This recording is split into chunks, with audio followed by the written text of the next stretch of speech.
Uh, uh, uh, uh, oh. Now look, if you're watching this on YouTube, you already noticed the difference. But for the people that are listening on Spotify, I'm gonna have to kind of fill you in. I'm actually by myself today. I'm gonna make sure I look at the camera, by the way. I am by myself today. Usually, I am joined by Keenan Brown, our Chelsea supporter. My name is Curtis Russell, and I'm a Manchester United supporter. And you guys have me today. This is Cul de Sac Football, of course, your favorite football podcast by two Americans. But today it's just one. Look, we're gonna talk. There's so much going on. There's so much going on, you guys. You guys are dealing with me today, just Curtis, the Manchester United fan. We got so much to talk about. We got Manchester United losing, getting their first defeat against Brighton. You have Chelsea just tearing apart Wolves. You have there's loads of results to talk about around the league. We have loads to talk about with transfers. We have previews to get into for the rest of the league and for what United and Chelsea are going to next. If you guys have not been part of Cul de Sac Football to this point, we are a Manchester United / Chelsea podcast, basically red versus blue type stuff. We talk about Manchester United and Chelsea in depth. And we cover mainly the Premier League. So, man, welcome in, everybody. If this is your first time listening, make sure you guys subscribe on YouTube and make sure you guys follow us on Spotify because we're doing loads of crazy stuff here on Cul de Sac Football. And we give you guys good quality content. That's what I think we do. Okay. Hopefully, my opinions are not super one sided on this. I just wrote down the notes. I have a lot of opinions about what's going on with United and what's going on with Chelsea. I feel like when people talk about football in general, and I know if you're watching on YouTube, by the way, I am out of, I guess you would say, out of uniform. I'm wearing a Lakers jersey right now, but I don't know. It just feels good right now. I am a United fan, trust me. I feel like when people are talking about their football team, like they are a little bit biased. People are biased just with their tendencies and how they talk about certain things. Of course, you can be honest in your opinions and you can understand, other teams and things like that. But you're always going to be somewhat biased. Everybody's somewhat biased in their opinions. I'm going to be my best, my super, super best to be just down the line on Chelsea when I talk about Chelsea because we don't have our Chelsea supporter today, Keenan Brown. Key, if you're listening, my brother, shout out to you. He just had other things to do. Look, we're adults here, you guys. We're adults here. Okay, anyway, let's jump right into it. Manchester United versus Brighton. Manchester United lose to Brighton 2-1. Woke up at 6:30 in the morning, put on my clown makeup to watch this one as a Manchester United supporter. This one sucked to watch. Um, um, to be honest with you, if I had to sum up the game, this one's on the manager. Eric Ten Hag has this weird thing where he likes to start the problem. I like to say he likes to start the issues, and then when he buys the solution, he keeps the solution on the bench until the issues cause issues, I guess I should say. Um, it's really weird. It's weird. So Harry Maguire starts in this game. He caused a goal, the first Brighton goal. The ball comes in. He just lets it go and ends up Danny Welbeck, one of our old players, ends up scoring the goal.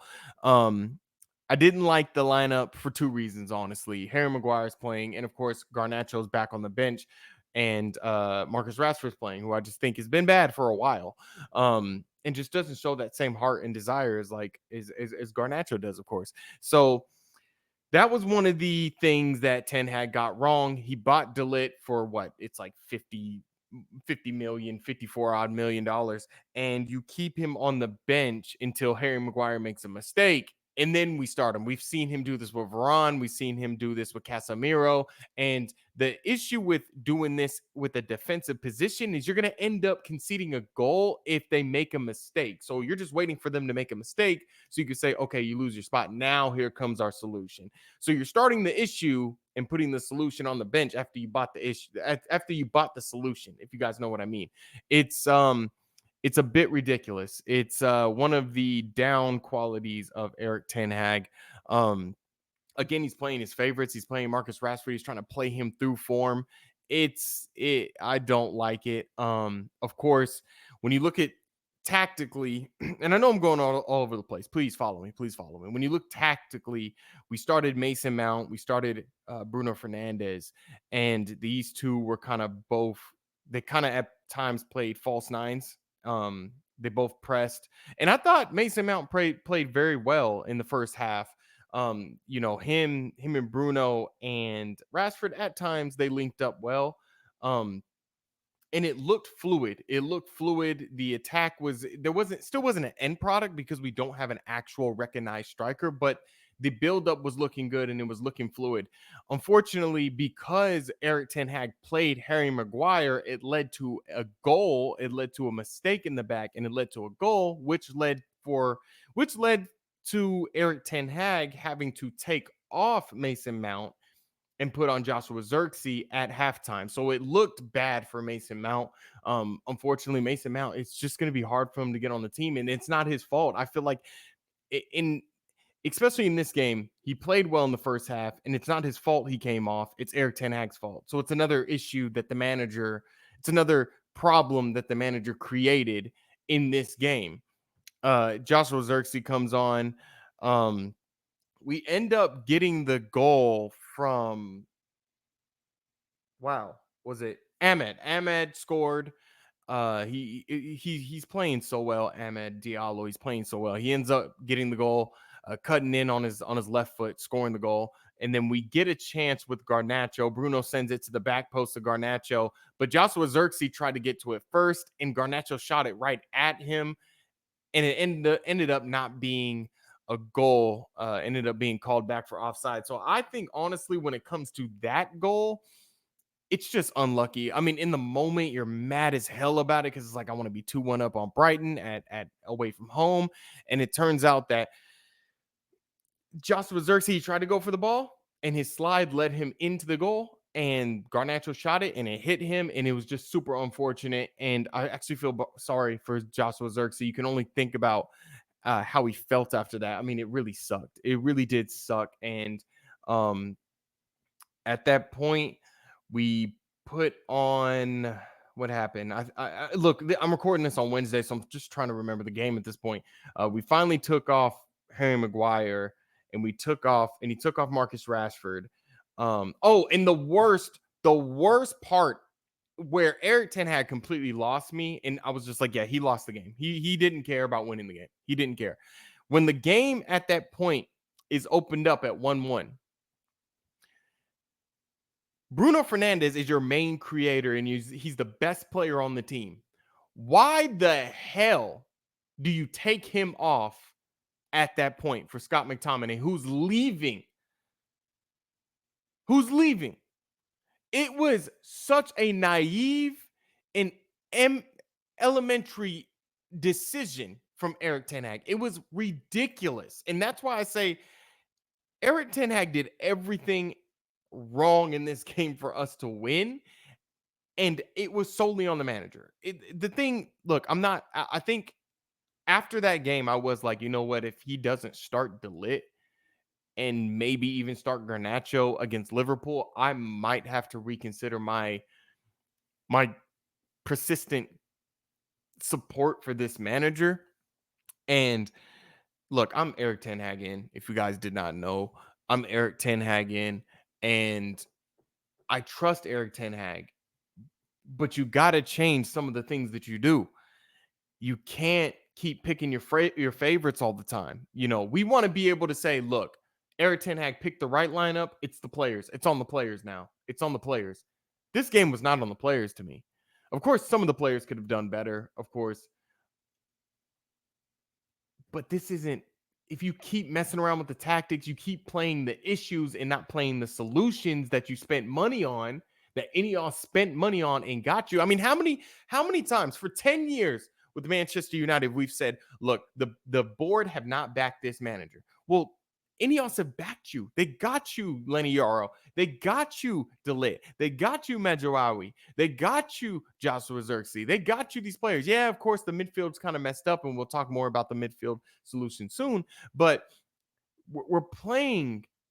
They've got you these solutions. Quit playing the issues. Quit playing Harry Maguire. Quit playing McTominay. Play your best 11. We are not in that position to not play our best 11. And that's why we ultimately lost this game, because we were away from home. We did the weird double false nine tactic crap, and we didn't know what to do. And we played Harry Maguire in the back, which led to a goal. There was mismarking on the second goal. Brighton win 2-0 or 2-1. It was a mess. And I hope Eric Ten Hag, I mean, honestly, I hope Eric Ten Hag, and look, this, and I say he's gonna, hopefully he learns from it. No, this is year 3. This is year 3, Eric. Like, we can't have these kind of results. When the game is there to be won and you have the players on the bench to play and you're not playing them. Like I was saying earlier, we need to look at that team sheet every given game and say, you know what, Eric is playing the players. He's playing the right players. He bought DeLitt. He bought Mezraoui. He bought Joshua Xerxes. Or if Rasmus is able to play Rasmus. He's bought this player. He's bought that player. He's playing them in the right positions. We should be able to go and win this game. Put all the pressure on the players to go out there and perform for you. Because if DeLitt would have played and we still would have got scored on, all that, I would have said, you know what, those players aren't playing for the badge. They're not doing enough. They're not good enough right now. But I don't walk away from that game saying that. I'm walking away from this game saying the manager has to do better. Ineos has backed you. So play the damn players. That's what I have to think about it. It was not a good game to wake up at 6:30 in the morning. There's a song by NERD called Maybe. And towards the end of the song, Pharrell says, you know, he says something like, and I'm going to paraphrase a little bit. I haven't heard the song in a minute. He said, you know, you realize that life is but a joke and the laugh's on you. Well, life was laughing at me. 6:30 in the morning, makeup, clown makeup on my face to watch Manchester United and to watch that crap. And I blame Eric Ten Hag for that loss. That's how it is. Let's jump over to Chelsea. Chelsea batter Wolves 6-2. I've listened to a few Chelsea podcasts. They want to talk about expected goals. Yeah, expected goals. Look, I don't know why people check expected goals as a stat. I don't even look at that for Football Manager. I think people are dissecting this game wrong. I feel like, and look, like I said, I'm a Manchester United fan. This isn't me. I think Chelsea done well to punish Wolves for not respecting them. That's what Chelsea did. I feel like Wolves went toe-to-toe, didn't give them any respect. You can tell by the way the Wolves players were kind of handling themselves, especially Konya. I mean, getting into it with Nico Jackson very early in the game, did not respect Chelsea at all. And it worked for the first half. You know, it was it was an awesome game to watch. It was fun. It was ferocious. It was intense. It was all over the place. It was very fun for a neutral to watch. It was 2-2 at half. The reason why I got up to 6-2 is because Wolves did not respect Chelsea and Wolves didn't set up defensively. It was easy to see that. Beautiful goal from Cole Palmer, by the way. Little chip goal. It was beautiful. Even the commentators were losing it over that. But I think, look, Madueke got a hat trick. Do I think Chelsea are I don't know. Do I think Chelsea are in it for the title now? No. I felt like we didn't learn as much. I felt like I learned more about Chelsea in the City game than I learned about in this game. I still feel like the midfield of Enzo Fernandez and Casido just doesn't work. Cole Palmer probably needs to play in the middle. You know, when he has space, he can hurt defenses. Mudryk, Key, I know Key's listening. Key, dude, like, I even told Key, I said, what are y'all doing with Mudryk? He didn't even make the team sheet. Key told me, and he informed me that Mudryk started. Mudryk started in this game. I was like, really? I did not notice him. I didn't look at the lineup either. I just kind of looked at who was on the field. I didn't even notice him. Every time the ball went to the left side, I saw Nico Jackson or I saw Cucurella. I don't know why not play. Pedro Neto came on and had a really good game. He got an assist off of João Felix. I thought Pedro Neto came on and did way more, because if I can't even notice you that you're on the field, then you did nothing. You did nothing. Like I was saying about overall about the game, I don't think you learn much about Chelsea in this game except that they have a good counterattack. But I felt like Wolves just didn't. There was not any point Wolves got compact or tried to do a low block and really test Chelsea offensively. There was not a point in the game that happened. It was just back at what the English people are calling, it was a basketball match. It was a basketball. It was a basketball game at that point. It was just back and forth, back and forth, back and forth. Madueke, his hat trick comes from him getting just the counterattack happening and then him just always having the first step on the defender. I mean, he scored like the same goal every single time. It's I don't think I'm being critical. I'm just being honest about actually assessing the game. When you listen to like certain Chelsea fans on certain channels, it's like you would have thought they beat Liverpool 6-2 and Liverpool really went out there and gave it and really tried. Like, no, I think Wolves were a bit naive. Not even a bit. I think they were super naive against Chelsea and they didn't respect Chelsea enough. Gary O'Neill, he's a very attack-minded manager, but you still have to remember who your opposition is. You have to play sometimes when you're Wolves, you have to play for your opposition. You have to play off your opposition, that's to say. You're not City.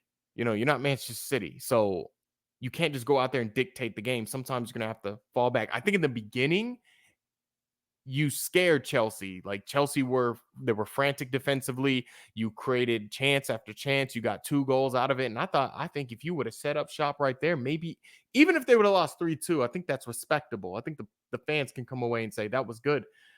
But if it would have ended 2-2, and you set up shop, not necessarily set up shop, but just be more compact in the second half, get a 2-2 draw out of it, Wolverhampton fans would have been over the moon for that. Like that would have been really good. You're coming against this young Chelsea team.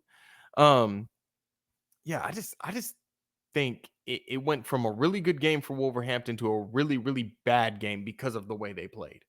So I don't Chelsea still aren't necessarily, I don't know, they're not title challengers for me. I think they're going to have games like this, but they're also going to have bad games. And we're just going to have to see ultimately how Chelsea play against Crystal Palace, which we'll talk about here a little bit later. So let's get into transfers. Let's get into Manchester United transfers here.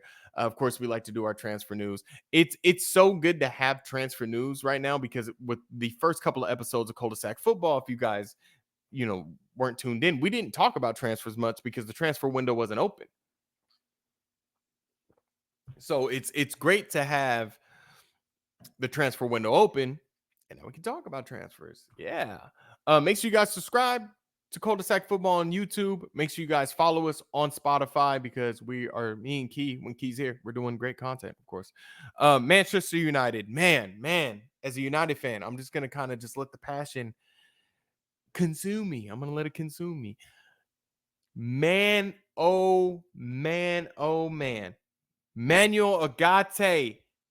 Here we go. Fabrizio Romano yesterday woke up to this news. Woke up to the Sonic trailer, which was awesome. I loved the Sonic trailer, Sonic 3 trailer, and then Manuel Ugarte to Manchester United. It's finally done. Eric Ten Hag finally gets his man. If I can just talk about the price a little bit. Let's be honest about what this transfer was all about. Scott McTominay leaving. That's what this transfer was all about. We're just going to be honest about it. That's what we do here in Cul de Sac Football. That's what that whole transfer was about. It was about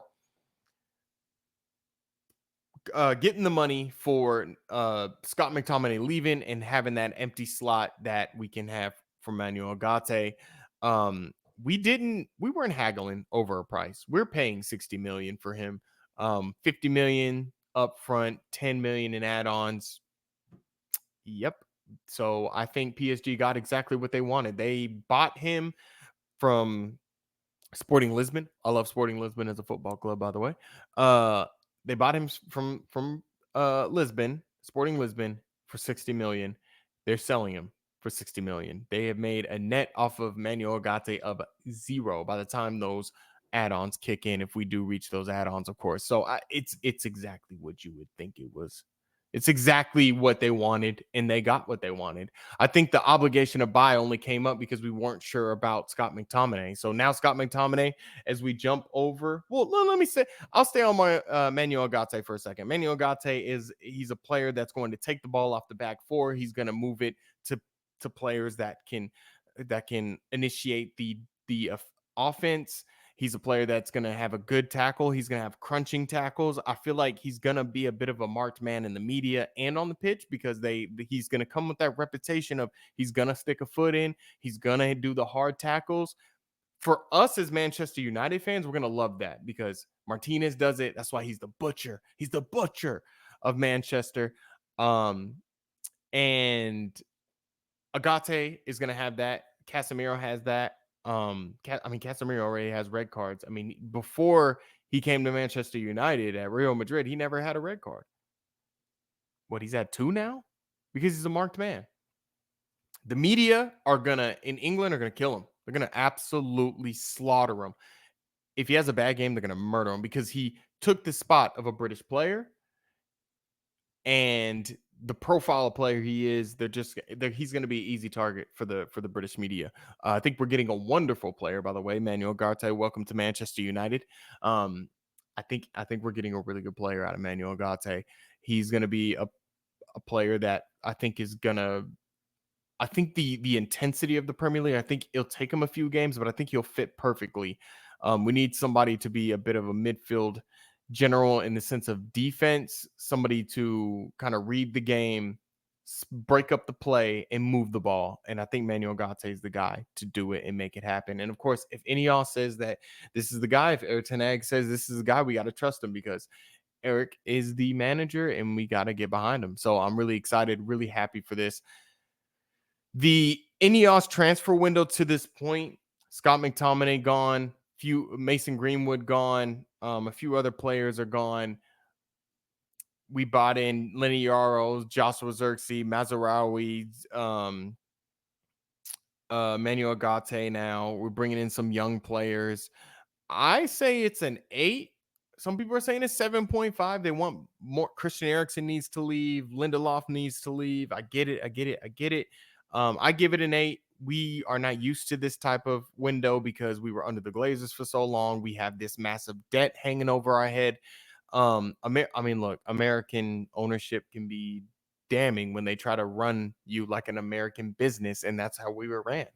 Let's be honest. That's how we've been ran, and we've made bad decisions. We're going to have to ultimately lose Old Trafford because of these decisions. So it's been a good summer for Ineos. I feel like they're not done, though. I feel like something else is coming. Jadon Sancho can leave. We'll talk about it. Scott McTominay is headed to Napoli, of course. That's why we're able to do the Manuel Ugarte deal. Man, what can I say about Scott McTominay? I've been critical of Scott McTominay. I'm not, you know what? If you want to hear what I have to say critically about Scott McTominay,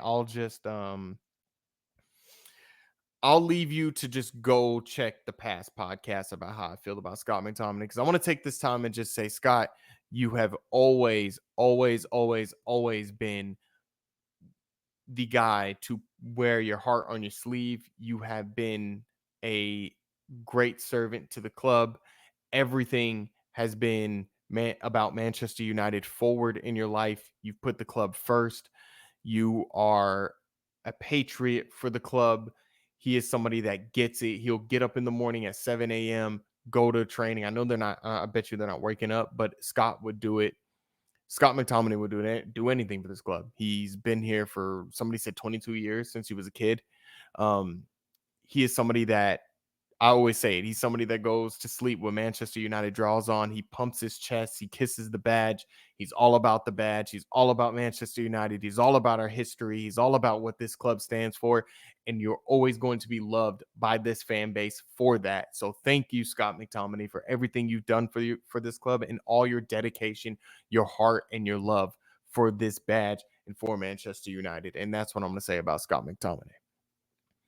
Jadon Sancho. On the flip side, we have people like Jadon Sancho who couldn't care less about Manchester United. Juve is leading the transfer race for Jadon Sancho. There is a option to buy on the table, which I think is a good idea. Chelsea are also in the race, but they want to give us Raheem Sterling. I say nope. I don't want Raheem Sterling nowhere near this club. I am good on Raheem Sterling coming to this club. I don't want him here. Literally, we're just trading bad egg for bad egg, except our bad egg is a lot older. Jadon Sancho's like 5 years younger. And I feel like at Chelsea, he might do better. And I feel like we're giving them the better player, and that is the better deal for Chelsea to get. So I do not want to make this happen. Raheem Sterling, the only thing good about Raheem Sterling is as a kid, he was a Manchester United fan. That does not matter. As a kid, I was a Manchester United fan. I'm open. United, come get me. Come get me. I'm here. Come get me. Come get me. I'm here. I'm here. But no. No, Raheem Sterling. I would not want him here. He played for Liverpool. He played for City. He played for Chelsea. He played for all of our rivals. Why? Why would we? No, like no, for what? And he's gonna want to play he's gonna want to play every week. He's gonna take Amad Diallo's spot. No. We're not, because he's not gonna sit. Eric Ten Hag is not gonna sit down Marcus Rashford. No, for Sterling, no. It's problematic, and you can keep him. Chelsea. Let's jump over to Chelsea. Man, oh man. Chelsea.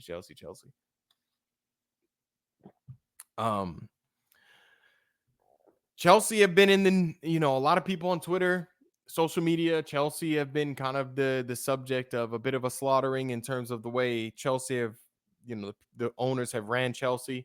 Because it's weird. It is very weird how they've ran the club to this point. But we're not going to talk about that right now. I'd have loads of opinions on that, but not right now. Chelsea, Victor Osman. Victor Osman is looking for a payday. Let's be honest. He's been a bit of a mercenary. He's looking for that payday. He's in contact with a Saudi Arabian club. He's also in contact with Chelsea. Chelsea need to cough up the dough for his wages if they want to get Victor Osman. He's probably going to want 300,000 plus. He's going to want to be the highest paid player on Chelsea's wage bill. He doesn't want to go for a loan. And if he goes to Saudi Arabia, he wants a buyout clause that I would think the buyout clause is probably going to be maybe something like a 50 million, where a club that could pay his wages would come in and get him. Who is that club? I bet you in a year PSG could get him. I bet you in a year. So I'm thinking he's going to want to go to Saudi, hopefully to stay in Saudi Arabia for only a year for a club to come and swoop him by. Look, I know Key's not here, and I know Key would have loads of opinions. It's just me today. I'm going to say it. I've said it before, and I'm going to say it again. I just cannot see Chelsea getting this player. I think he wants too much money. And I don't think Chelsea are willing to pay, whether it's 65, 75, 80, 100 million, and pay the big wages. I don't think they have the financial package for it. Doesn't mean Chelsea's broke. It just means that they don't want to pay silly wages, which I completely agree with Chelsea. I think that's why they're trying. I think they're trying to haggle it down. And I think the way they're haggling it down is they're waiting for the transfer window to get closer to shutting. Maybe Victor Osman will pull the trigger on Chelsea. That's what I think they're waiting for. But I think Victor Osman wants that money so bad. You know what? I don't think he's going to go to Chelsea, but we're going to learn a lot about Victor Osman towards the end of the transfer window. This is what I think about Victor Osman right now. I think towards the end of the transfer window, he's going to make that decision. And if he really wants the money, the big wages, he'll go to Saudi Arabia right now and say, I'm okay. I'll make my 300,000 plus a week for a year and just wait for somebody to come get me. But if he wants to play football for a team that is trying to get into the Champions League, that's trying to get into the top 4, that would be good with him in it. He will take the pay cut and negotiate with Chelsea and go to Chelsea. Because if Chelsea get Victor Osman, they're going to be very dangerous. I have no problem admitting that. I actually don't want him to go to Chelsea for that reason. But that doesn't mean that's not why I'm saying he's not going to go to Chelsea. I just think that the way he's acted in this transfer window, that's the way he's thinking. And this is one of those we'll see. Because I could be wrong.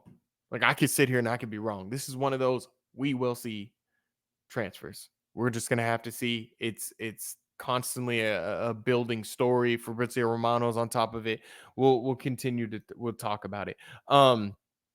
Chelsea are currently trying to offload Sterling and Chalobah, of course.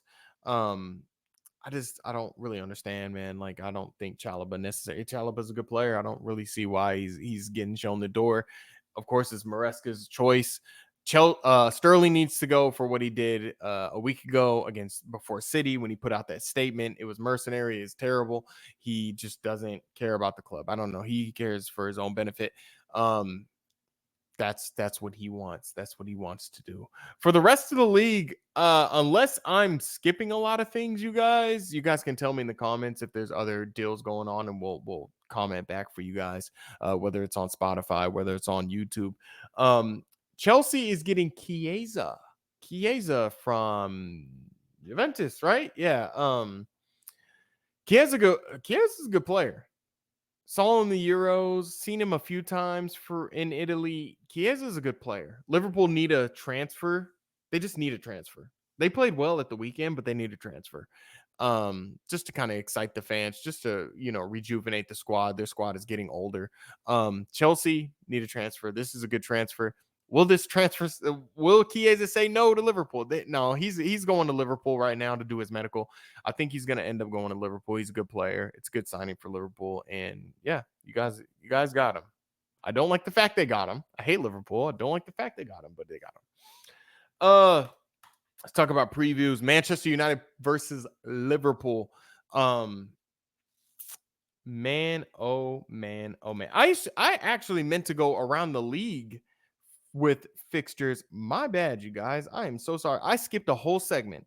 If you were waiting to hear your team's stuff, I am sorry about that. Let me go ahead and go over this. So, it wasn't Friday, right? No, we didn't have a game on Friday. So Saturday, right? Okay, United, Brighton, we know how that ended. I don't like that. Okay, West Ham, Crystal Palace. Crystal Palace, not off to a great start at the moment, but West Ham finally starting to find their feet. They bought a lot of players. I think West Ham are going to be a good team throughout the season. They're going to build into it. Leicester lose to Fulham. Fulham a good side. Fulham are a good side. Leicester promoted side. They're going to lose games like that. Man City give it to Ipswich 4-1. Nottingham Forest beat Southampton 1-0. Tottenham beat Everton 4-0. Everton, get rid of the man. Get rid of Sondheich. He's done. He is done. I put him on my sack list. Key has Everton in a relegation battle. It's looking like we're about to be very right here on Cul de Sac football. And sometimes we don't like to be right. We don't want to be right about Everton, right, Key? If you're listening, Key, nod your head, because I know we don't want to be right about Everton. But they're going to sack Sondheich. Sondheich will be the first manager sacked, just like we did in our preview show. We did predictions. Yeah, he's going to get the sack, and Everton might be in a relegation battle. Aston Villa, Arsenal, big game right there. Arsenal beat them 2-0. Arsenal's looking too good. They're looking way too good, and I don't like it. Bournemouth, Newcastle 1-1. Of course, Wolves, Chelsea 2-6. We talked about that. Liverpool versus Brentford. Liverpool, we're seeing this Arne Slot style. It is a bit slower, but the passing is crisp between the players. But these players have played with each other for a good number of years. You're talking 3, 4, 5 years. A lot of these players have been together, so that chemistry is still going to be there, even with a different system. They didn't change they didn't get like a bunch of new transfers. I feel like if they would have got a bunch of new transfers in, it probably would have, it might have messed them up for the season, for the beginning of the season, and they would have got better throughout the season. But because most of those players are still there, you're still going to get the same, the residue. I don't know if that's a good word to say. The residue of the Klopp regime is still there. So it's not like Liverpool just going to start losing games. Like, they still have quality. They still have great players with loads of experience. They're going to play well. So they beat Brentford 2-0. They played well. Brentford actually played well in that game. It was a good game to watch. Good Premier League style game. It was a good game to watch. Yes. So now let's jump over to our previews. Liverpool, Manchester United. I'm just going to say this. Erik ten Hag, you have to play De Ligt. He has to play De Ligt. I'm not going to go as far as say he has to play Garnacho, but I think you need to play Garnacho. He's not going to play Garnacho. Like, if anything, Marcus Rashford's going to start. I don't think he should be starting. He's not putting out the output that he needs to put out. And yeah, I think Garnacho needs to start. He's our best winger. Like, even better than even better than Ahmed. He needs to start. He needs to start. I think he really needs to start. I don't understand the he's trying to play Marcus Rashford into form, and it's like it's not working. He needs bench time, and put Garnacho on the left. I think it's time. Garnacho did this already. He already was sitting on the bench, coming on as an impact player. He's a star. He's a star boy. So let's get him on the pitch. De Ligt needs to start over Harry Maguire. Manuel Ugarte maybe on the bench. I don't see him starting this game, so it's probably going to be Casemiro, Kobe, and Bruno.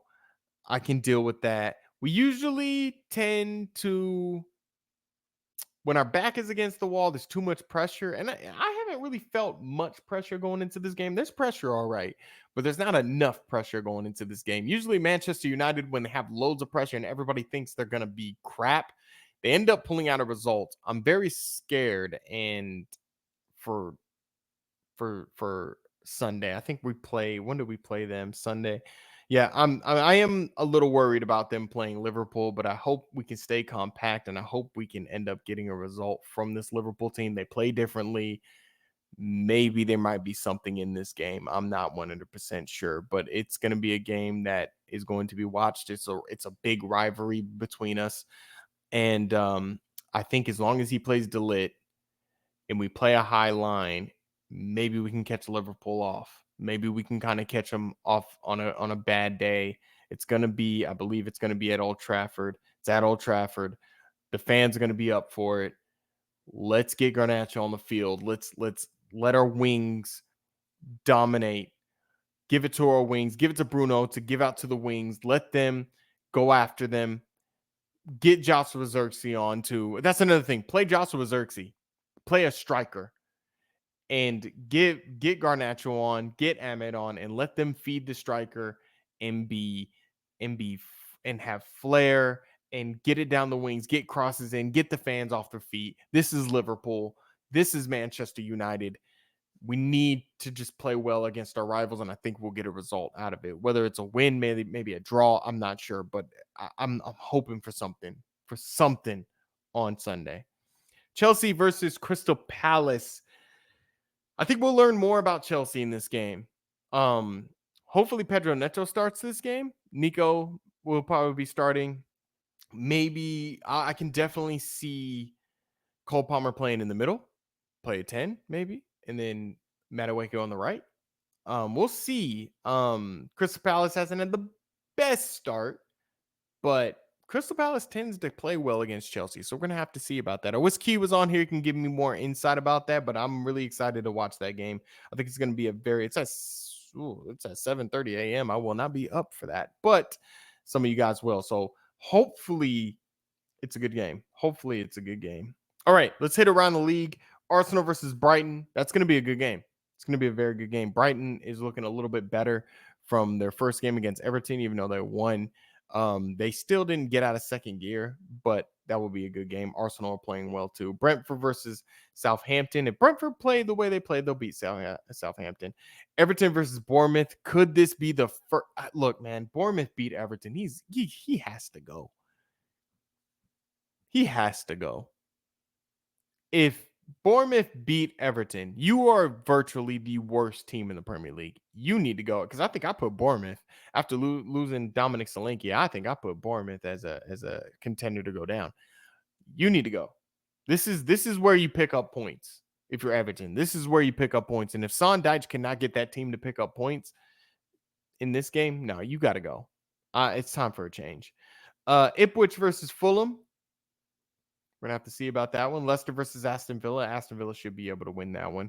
Nottingham Forest versus Wolves. Wolves play the way they played against Nottingham Forest. It might be kind of an interesting game to watch against how Wolves played against Chelsea. It might be an interesting game to watch. West Ham versus Manchester City. Interesting game. West Ham kind of getting their groove a little bit after that last game. City flying as usual. We'll see how it goes. Maybe West Ham can get something out of that. Of course, Chelsea, Crystal Palace. You have Newcastle versus Tottenham. I feel like, is going to be the game of the weekend to watch. 7 a.m. Unfortunately, maybe not a lot of us might watch that if you're not a Tottenham or a Geordie from Newcastle. Or here in America, of course, because it's going to be at 7:30 or 6 a.m. or even earlier, wherever you're at here in the States. Then, of course, Manchester United versus Liverpool Monday Night Football. Do we have anything there? I don't see anything there. No, I don't see anything. Man, 40 minutes. It's just been me, ladies and gentlemen. It's just been me. My name is Curtis Russell. You can follow me on Twitter at Kelly from the Dojo. This has been Cul de Sac Football Podcast. It's just been me. I soloed that. Look, man, I soloed that. I hope I didn't sound super just Manchester United. I hope my views were just down the middle. And I was critical of both teams because both teams definitely need to win both this weekend. Make sure you guys subscribe to Cul de Sac Football. Make sure you guys follow us on Spotify. You can follow me on Twitter, Callie from the Dojo. I said that already. Make sure you guys follow Key on Twitter. I think it's at KBino21 on Twitter. And yeah, man, get in the comments, by the way, you guys. Let's start some football conversations. Get in the comments. Let's talk about football. Who's your favorite football squad or football club? And let's talk about them. Man, my name is Curtis Russell, and I will check you guys later. All right. Peace.